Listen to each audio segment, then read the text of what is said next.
Good morning, everyone. So I'm going to introduce our guest, Randi, differently. She is, of course, the famous sister, and we will get to ask her questions about that soon. But before I do that, let me say to you that in addition to all the accomplishments that you see in your packets, Randi is a mother of 3 children. She's a Web3 entrepreneur, and she is the author of 5 books, 3 nonfiction books, and 2 children's books. The latest of these books, written a few years ago, is called Pick 3 and has an unusual angle to it, which is, can I call it prioritized imbalance or lopsidedness or whatever you like. So we'll get back to the topic of that book in a short while. But I want to begin by asking Randi, is this your first trip to India, Karnataka, Bangalore, and what are your impressions?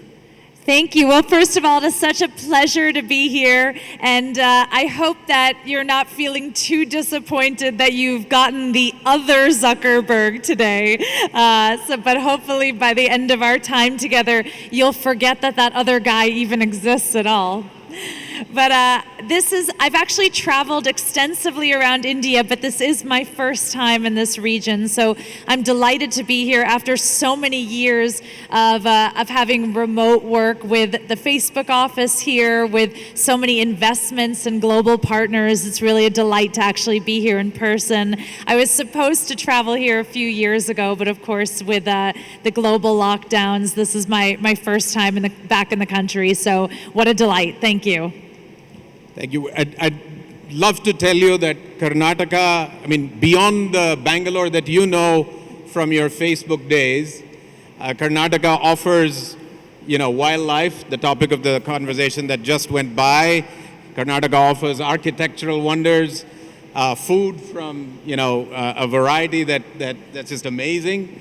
So please do come back and make sure that you experience the state in its fullest splendor. Yes, thank you. Well, now I have a lot of new friends here. So let me try to set the context with a couple of your experiences, if I may. And I'm going to begin in the Zuckerberg household. I'm sure some of us would like to get a little glimpse into how it was. So think of this little place just a little bit north of New York City where you grew up with, was it 3 other siblings, 4 of you? Yes. Big household. Big household, yeah. And your father was a dentist and your mother was a psychiatrist. Yes, 2 doctors. So growing up in a Jewish family is very similar to growing up in an Indian family, as I've been told.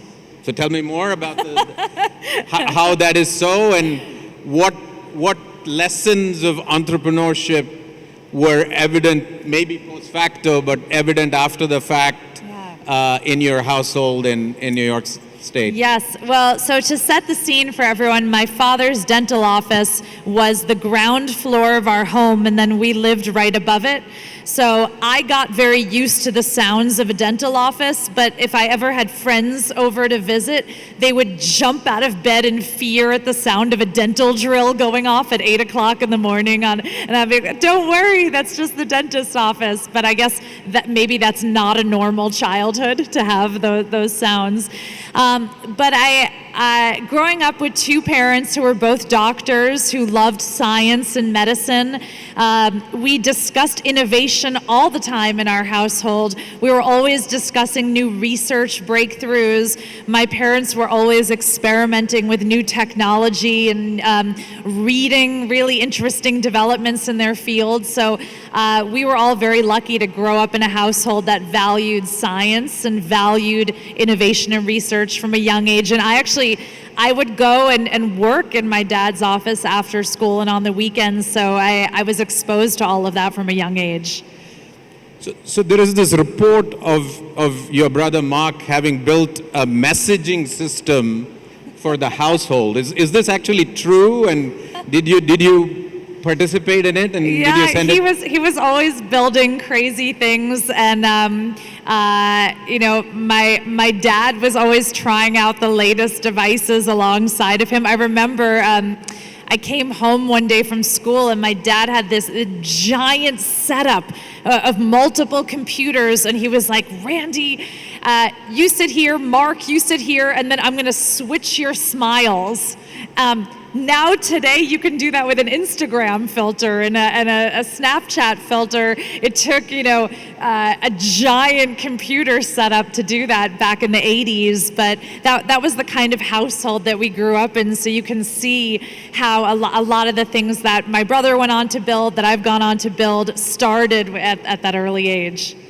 So I think the message to everyone is there is no specific kind of household, but whichever household you're in, engage the curiosity and the exploration, and you can become an entrepreneur of the type of Randy and Mark and others. I mean, I think the one thing that I will give my parents credit for is that it would have been very easy for both of them to try to force all of us into medicine. That's what they knew.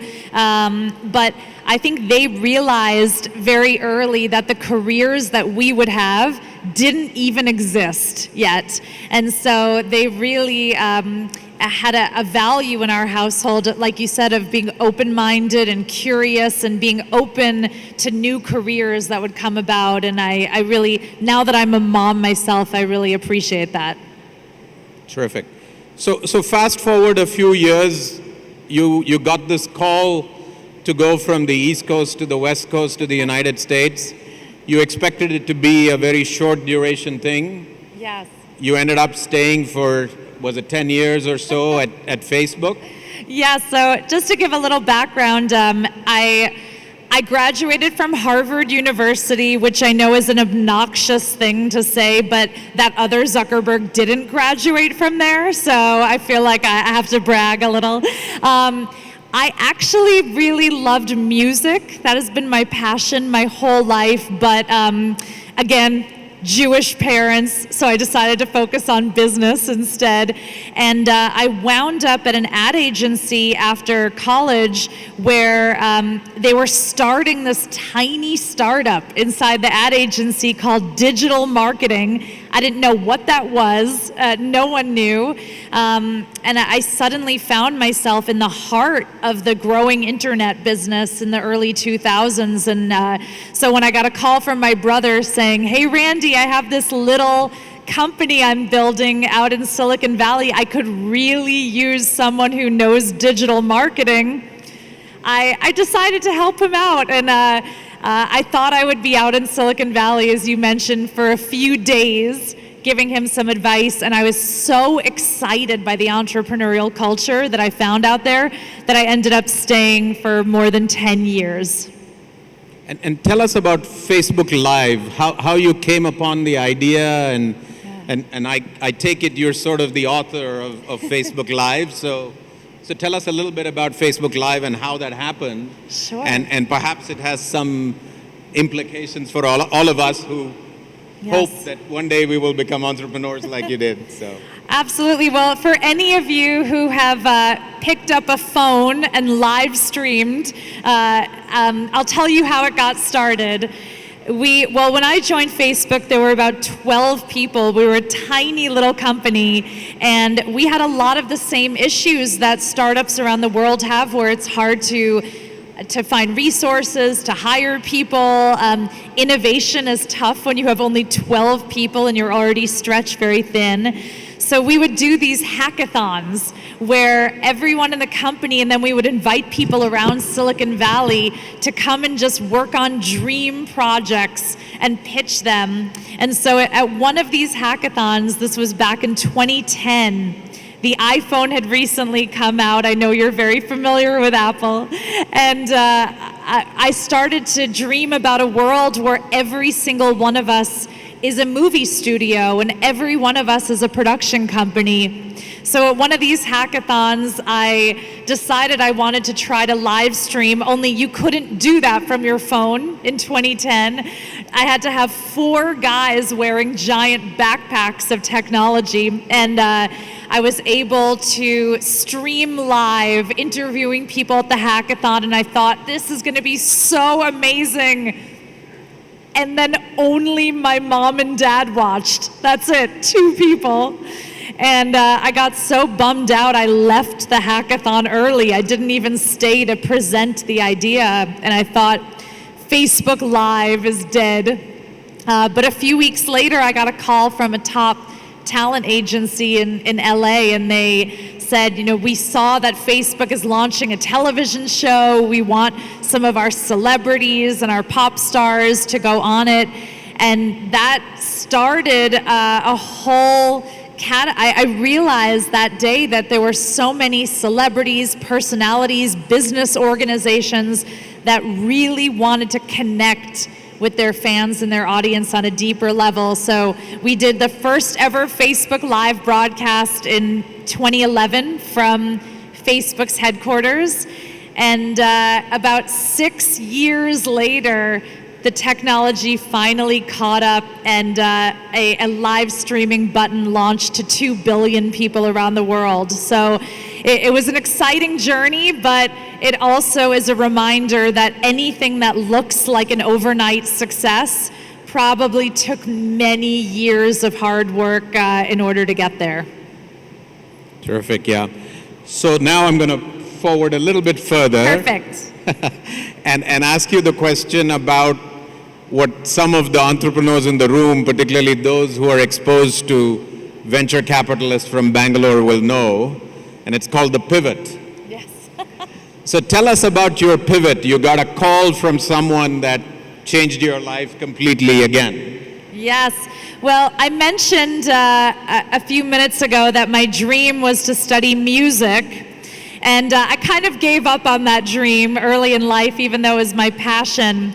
And out of the blue, I was in my early 30s. I got a call in my living room from the producers of a Broadway show, an 80s rock musical on Broadway, asking if I wanted to come star in their musical. They were looking for a technology personality who could sing. And so after all of that, after going to college and wanting to study theater but not, and having this 10-year journey in Silicon Valley, I moved back to New York City and actually starred in a Broadway show for several months. I know that is a wild career pivot to go from the front lines of Web 2 and social media to being an actress. But it gave me a totally new perspective. I had been building tools for creators for the last decade without ever actually being a creator myself.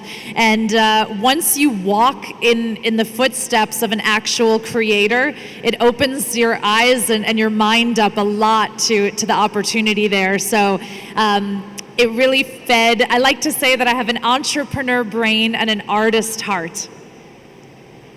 Terrific. Thank you. That's the best combination. So I'm going to do something that I hadn't scripted, and I don't think I even scripted with you. Since we're live, can you sing us a note? Oh my gosh. Okay. I mean, we have not had enough to drink, I don't think, for this to happen, but let's go for it. My big solo was Hit Me With Your Best Shot from the 80s. So, hit me with your best shot. Why don't you hit me with your best shot? Fire away. Terrific. Thank you. I would just I don't think that might be a first, like a investing business conference, to be like belting out 80s rock music on stage. I love it. I just got excited with the word live and said I might as well experiment with a little bit. So thank you for that, and sorry for putting you on the spot. No, next time I have to have a vocal warm up backstage. We'll get you warm water and the whole thing, and we'll invite you back to do the whole show. But there are a few serious people in the audience, so let me ask you one or two serious questions. Perfect. I can do serious also. Okay. So tell me what innovation means to you, what entrepreneurship means to you, and do you see a distinction, or they sort of coexist? Yeah. I love talking about innovation, and I think there are several kinds of innovation. There's innovation where you are actually taking the time to sit and think about the future and actively plan for developments in the future. But then there's the realistic kind of innovation that most of us find ourselves in because we're so busy, and that is the innovation that you're forced to do because the world is suddenly changing around you. So if I can share a story that I think was one of the most pivotal moments, I remember the exact day the iPhone launched because it completely changed everything in Silicon Valley. A month before that, we had 90% of our customer base on desktop and laptop computers. 2 months after the iPhone came out, 50% of our user base was on mobile. And very few Silicon Valley companies even knew what to do with mobile. No one had engineers who are trained in building mobile apps. And so about half the companies in Silicon Valley said, we're just going to wait this out. We're going to wait for normal to come back. And about the other half of companies said, no, this is the new normal, and we need to innovate and change our business. And I'm smiling as I say that because that's the same language people used during the pandemic. Many years later, people either said, we'll wait for life to go back to normal, or no, we'll innovate to the new normal. And it made our business so much better to retrain in mobile and prepare. But that wasn't innovation that we had planned for, but it was, we suddenly found ourselves in a world that had changed overnight. And that was such a pivotal moment for me in my career. And so I think when the global pandemic happened, it felt like a familiar moment. So I think a lot of innovation really happens as reactions and the resourcefulness of humans to react to major changes around us. So maybe we can go there for a minute since the title has the word post-pandemic in it. Yeah. What do you think are the biggest sort of adaptations that people will need to make in the years to come? Yeah. Beyond the obvious, I mean, we get a lot of writing about work from home and stuff like that, but yes. Beyond that, what do you think, what kind of mindset do people need to exist in this new world? Absolutely. Well, first of all, I can't say enough how glad I am that we are back in person. I think we all hit a point where if we had to do one more video conference chat, we were all just going to lose our minds, and it's so wonderful to be back in person with other people. But I think we really saw every industry changed. The global supply chain just was massively disrupted. It caused so many industries to rethink manufacturing and shipping and the supply chain. Entertainment shifted overnight. People no longer went to movie theaters. They consumed entertainment in totally different ways. Education, I think we saw around the world how broken the education system, how much we rely on schools for not just educating our kids, but babysitting them and socializing them. And so when schools shut down, everything shuts down. Women dropped out of the workforce in alarming rates around the entire world. And so these are not just things that go back to normal overnight. These are all things that every industry we're still reeling with the repercussions of and still figuring out what to do in this changing world. Some of the change has been exciting for a lot of industries. Some of it has been devastating. I watched as my beloved theater industry shut down. We also all watched as the pharmaceutical and health industry exploded. So I think, we're just now starting to see some of the massive change that's come from the past few years. So I'm going to switch gears a little bit and ask you why you write books and how you write books. And we'll get back to what you write in the books in a minute. But yes. Why books and how books, and how does that, if it does, relate to the topic of entrepreneurship?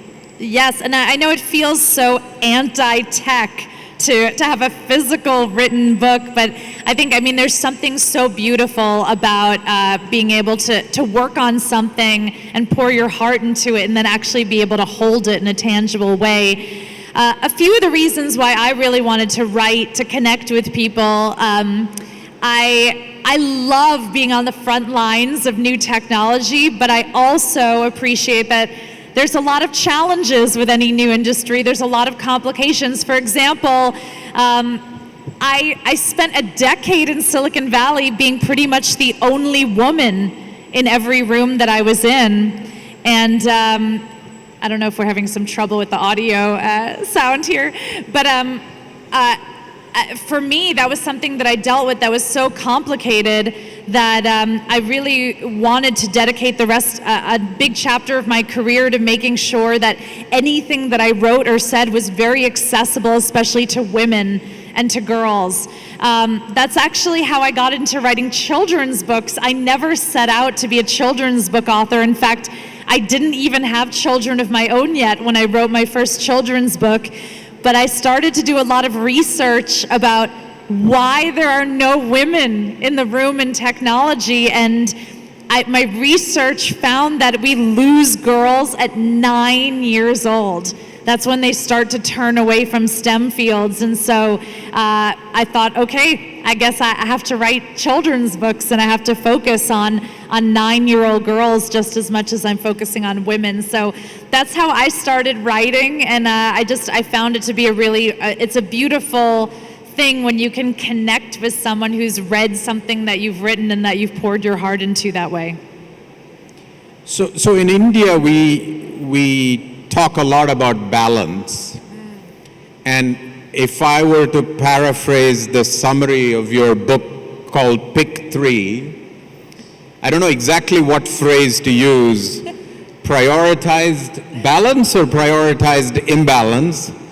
Why don't you tell us about picking 3? Yes. And why that's important for everybody, but in particular for entrepreneurs?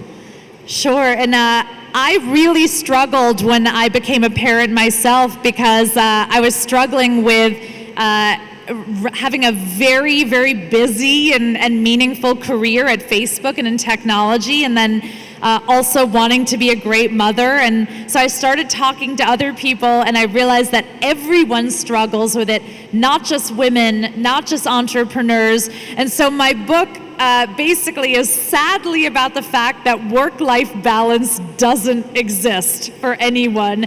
I tried to find one person who said that they had it figured out, and I couldn't. But what I did realize is that the happiest, the most successful people, the people who were really operating on just an incredible new level, were people that were okay being well lopsided instead of being well balanced, that they were people who had gotten okay with the fact that they could really prioritize and be great in a few areas of their life instead of trying to be amazing at everything and falling short in all areas.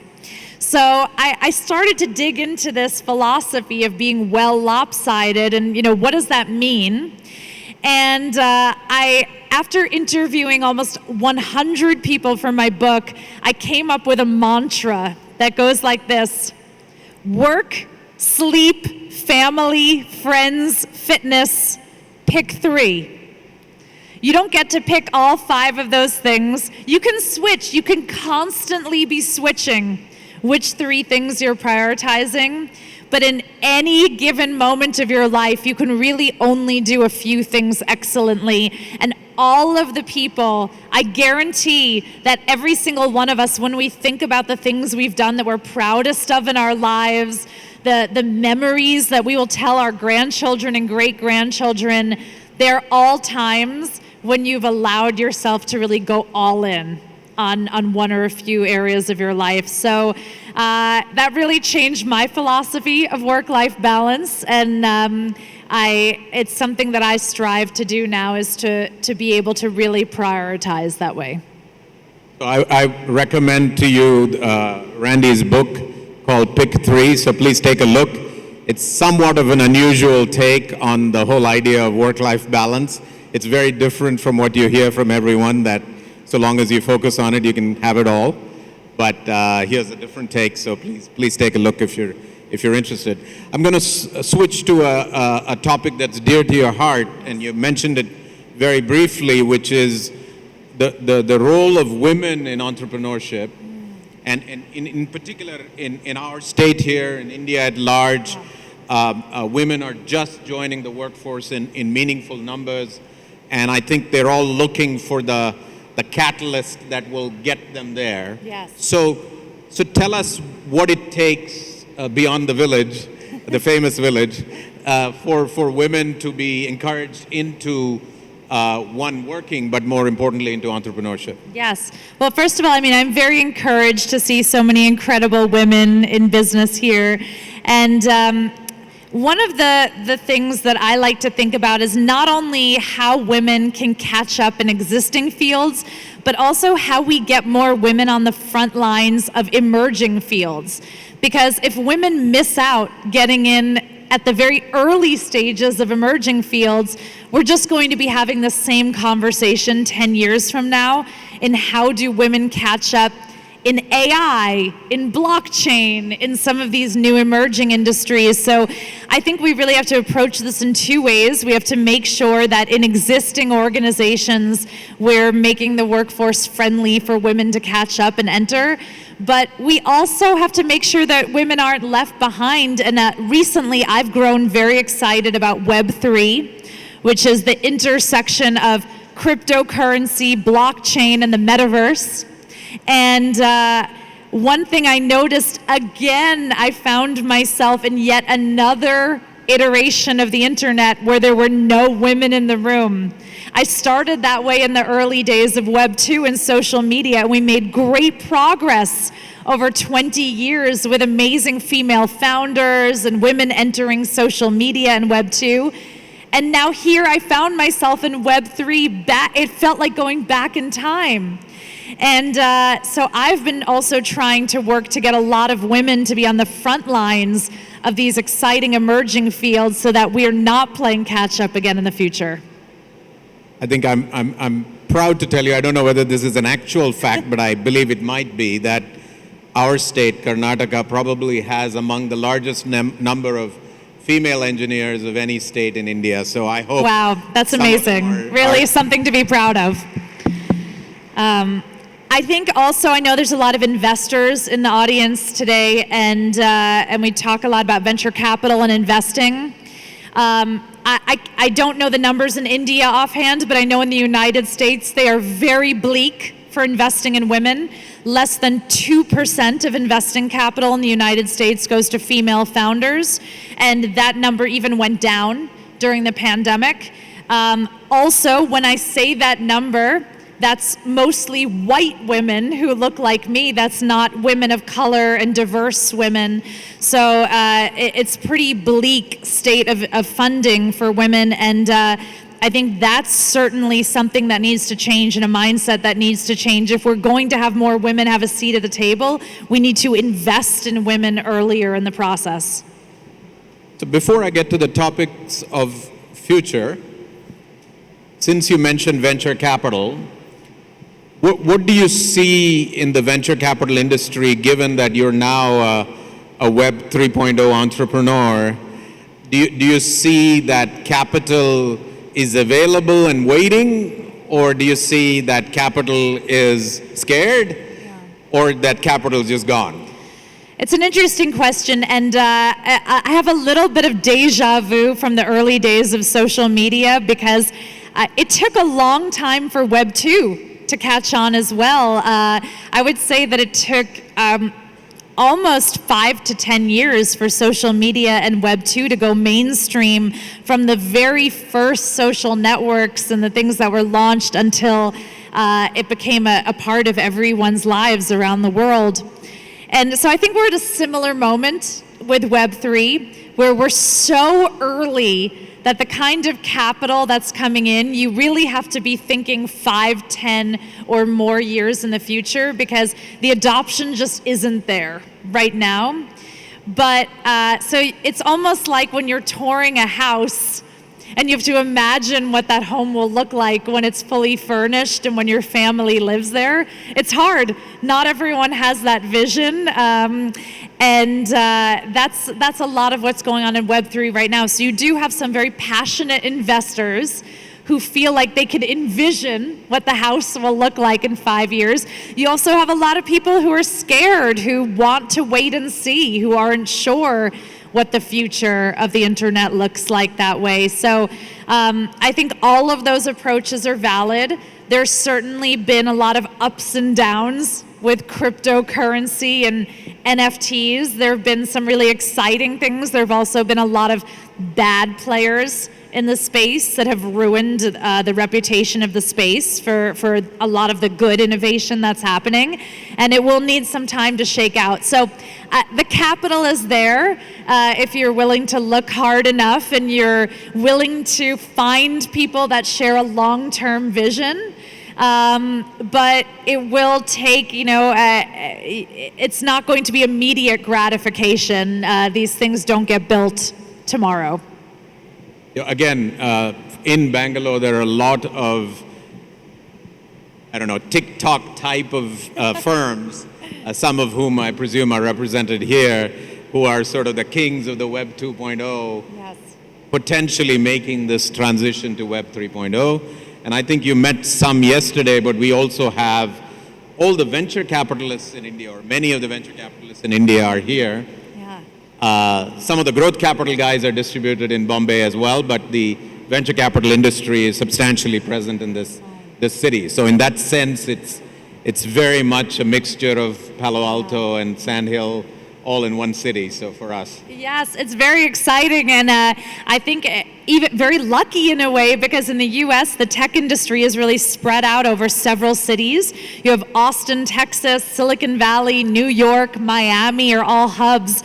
It's actually very lucky to have a technology hub that's all centered around one place, and I was very fortunate yesterday to be able to tour several venture capital offices and entrepreneur and meet with quite a few people in the ecosystem that I could pack into one day. And I was really blown away by just how much the infrastructure has improved since the last time I've traveled here, the payments and commerce, how it's exploded, and really just the entrepreneurial spirit is very exciting. Since you engaged your creative soul, let me ask you, what do you think the future of NFTs is? Yeah. And is it, I less from a technical point of view and more from the point of view of society, what role might NFT play, if at all? Yes. Well, a lot of the work that I do in this space, and I run a company called Hug, which is one of the biggest creator communities. So we have a lot of artists who are have built a big following in Web 2 or creating physical art that are curious about Web 3. So they've come to join us for education and to dip their toe in that water. And there's a few reasons why artists are really loving Web 3. A lot of artists, they might sell a painting, but they never really know who they've sold it to. Or a gallery sells it and they never see their work again. They don't know if it wound up in an office or someone's house, or if it traded hands 5 times with family members. They just don't know. But with Web3, we're starting to see artists that are building really meaningful relationships with collectors. They suddenly have their own community.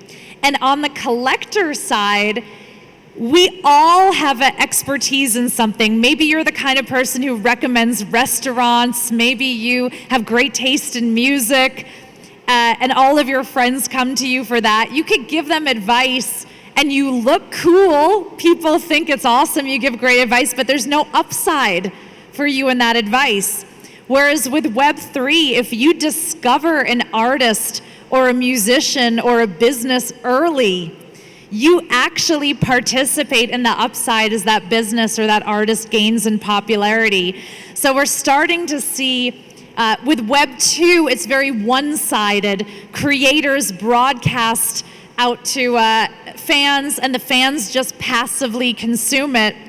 Whereas with Web3, we're seeing these meaningful communities where creators and fans are working together and participating in the upside of a business together. And that's not something that I've really ever seen. Again, we're very at the early days, but that for me was the glimmer of excitement that got me to dive all in on Web3 right now. I think if all of you were to take something away, can I paraphrase and say that Web3 will come?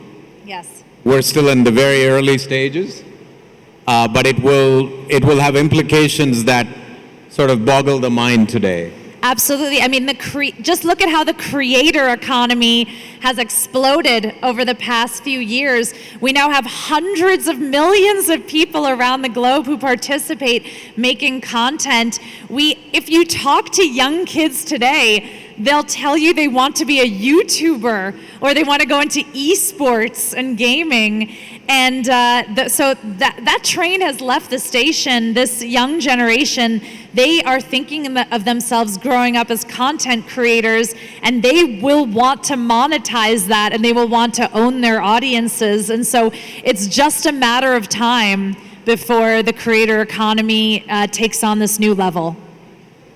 So I'm going to give you the last word of a message to everybody from New York or from California, from the famous Zuckerberg family. What would you like to leave our audience with? And then with that, we'll close. Gosh, well, I guess what I'd like to say is that when I got on that plane out to California to work at my brother's little company, I didn't think of myself as an inventor or as a creator. I thought of myself as a marketer behind the scenes who is helping someone else with their vision. But once I was exposed to a culture of entrepreneurship and innovation, here I am sitting here almost 20 years later, having founded multiple companies of my own now and doing things that I never dreamed of when I got on that plane. So for any of us sitting out there who have an entrepreneur brain and an artist heart, I truly can't wait to return here to this region and to see the amazing things that all of you do. Thank you so much. Thank you very much.